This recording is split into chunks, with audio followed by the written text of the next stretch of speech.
Hello, my name is Satsuma, and I'm going to read you the Russian sleep experiment from creepypasta.com.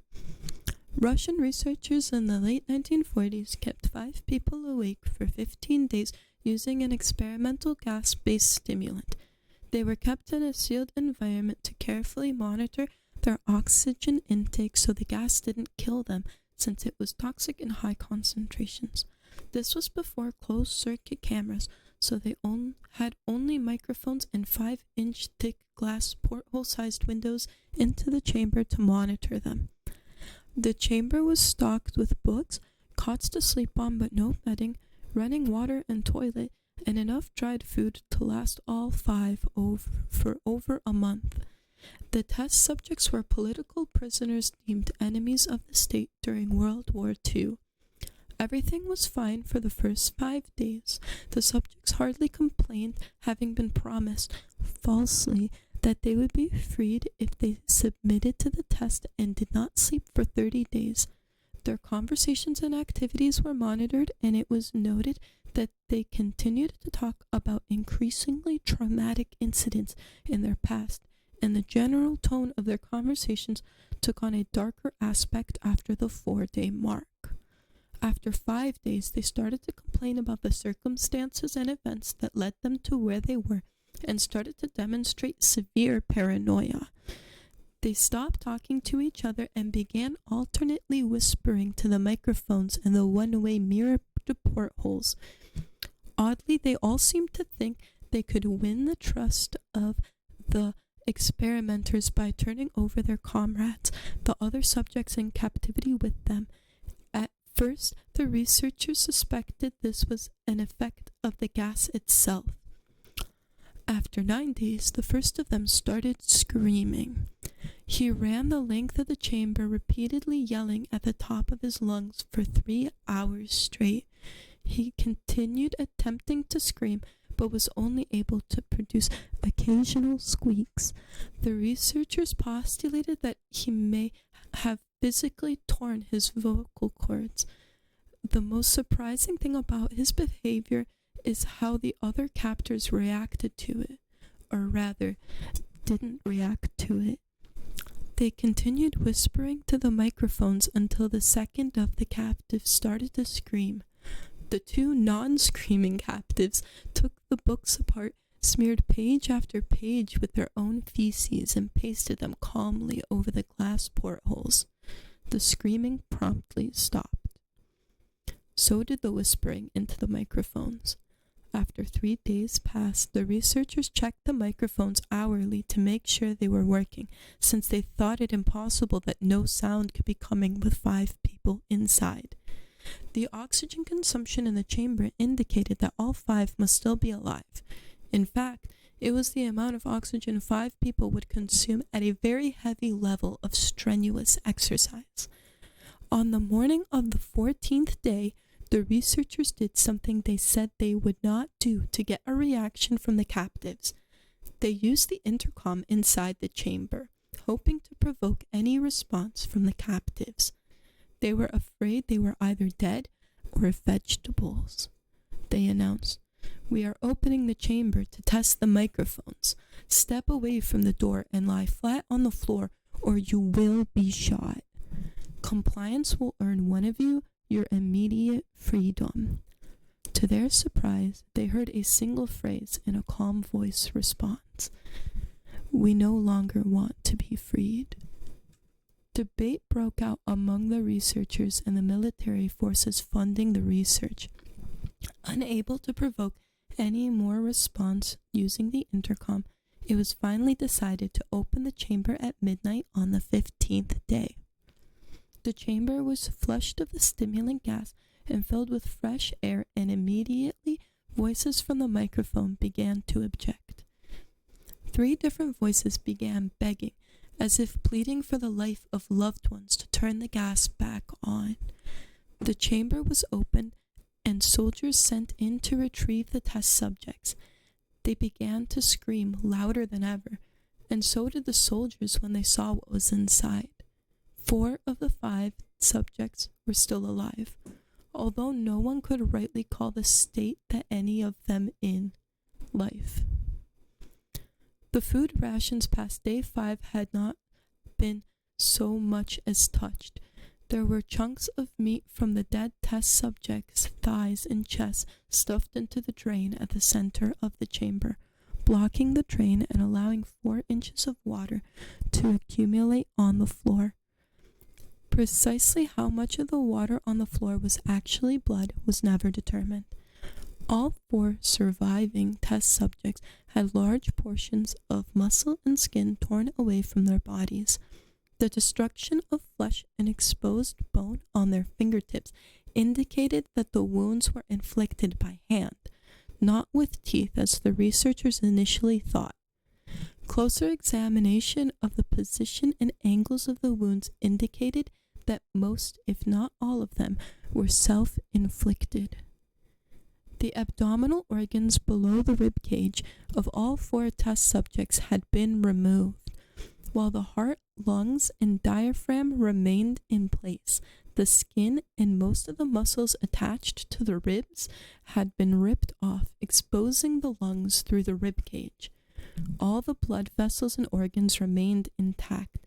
They had just been taken out and laid on the floor, fanning out around the eviscerated but still living bodies of the subjects. The digestive tract of all 4 could be seen working, digesting food. It quickly became apparent that what they were digesting was their own flesh that they had ripped off and eaten over the course of days.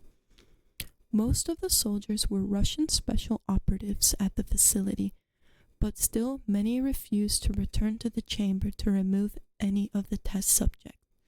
They continued to scream to be left in the chamber and alternately begged and demanded that the gas be turned back on, lest they fall asleep. To everyone's surprise, the test subjects put up a fierce fight in the process of being removed from the chamber. One of the Russian soldiers died from having his throat ripped out. Another was gravely injured by having his testicles ripped off and an artery in his leg severed by one of the subject's teeth. Another 5 of the soldiers lost their lives, if you count the ones that committed suicide in the weeks following the incident. In the struggle, one of the 4 living subjects had his spleen ruptured and he bled out almost immediately. The medical researchers attempted to sedate him, but this proved impossible. He was injected with more than 10 times the human dose of a morphine derivative and still fought like a cornered animal, breaking the ribs and arm of one doctor. When heart was seen to beat for a full 2 minutes after he had bled out to the point there was more air in his vascular system than blood, even after it stopped, he continued to scream and flail for another 3 minutes, struggling to attack anyone in reach and just repeating the word more over and over, weaker and weaker, until he finally fell silent. The surviving 3 test subjects were heavily restrained and moved to a medical facility.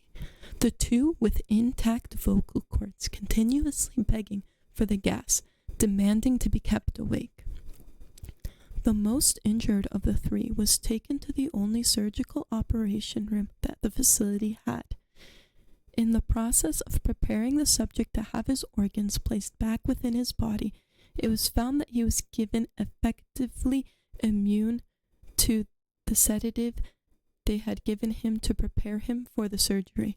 He fought furiously against his restraints when the anesthetic gas was brought out to put him under.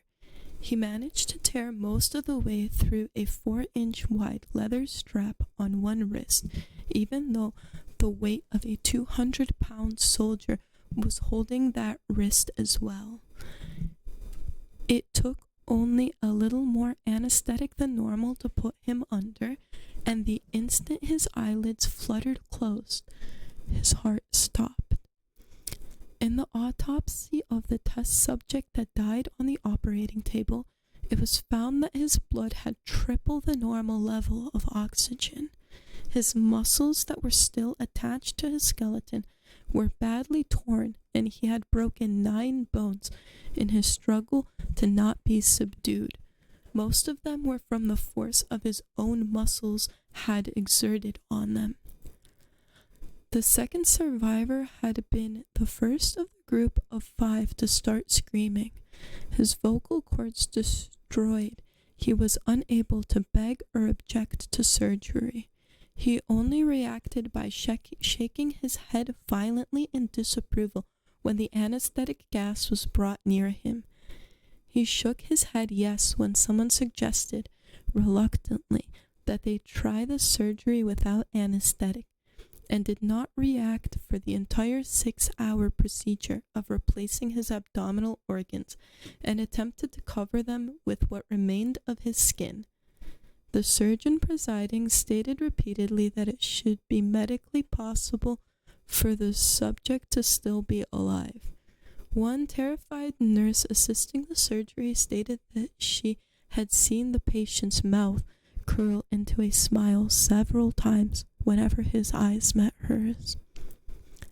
When the surgery ended, the subject looked at the surgeon and began to wheeze loudly, attempting to talk while struggling.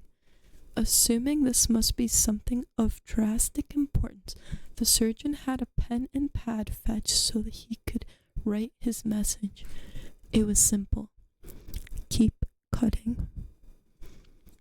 The other 2 test subjects were given the same surgery, both without anesthetic as well. Although they had been injected with a paralytic for the duration of the operation, the surgeon found it impossible to perform the operation while the patients laughed continuously. Once paralyzed, the subjects could only follow the attending researchers with their eyes. The paralytic cleared their system in an abnormally short period of time, and they were soon trying to escape their bonds.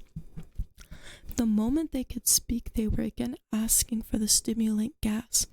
The researchers tried asking why they had injured themselves, why they had ripped their own guts, and why they had wanted to be given the gas again. Only one response was given: I must remain awake. All 3 subjects' restraints were reinforced, and they were placed back into the chamber awaiting determination as to what should be done with them.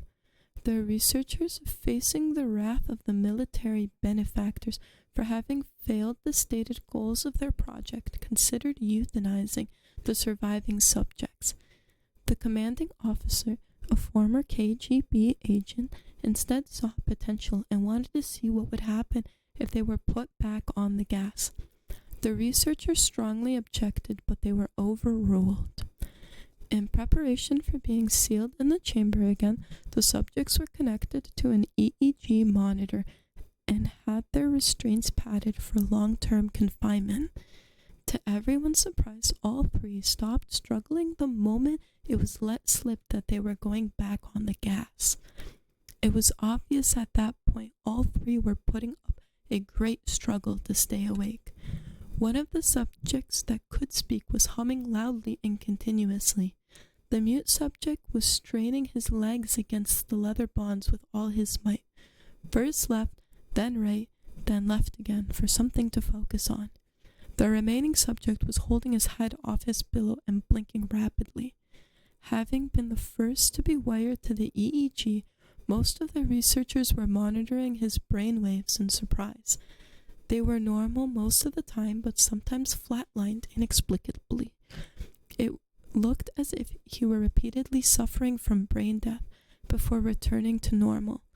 As they focused on paper scrolling out of the brainwave monitor, only one nurse saw his eyes slip shut at the same moment his head hit the pillow.